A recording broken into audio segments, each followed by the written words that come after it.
lang, paglabas ko ng bahay. Sinong ama niyan? Siguro ikaw. Sasagot ka na maalis o tatadyakan ko yung tiyan mo ng malala. Ito naman. Buntis. Mood swings. Talaga? Malaki na yung tiyan mo, oh. Bakit hindi pa kayo magpakasal ng boyfriend mo?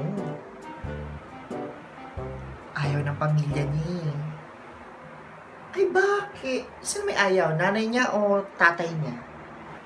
Yung misis niya.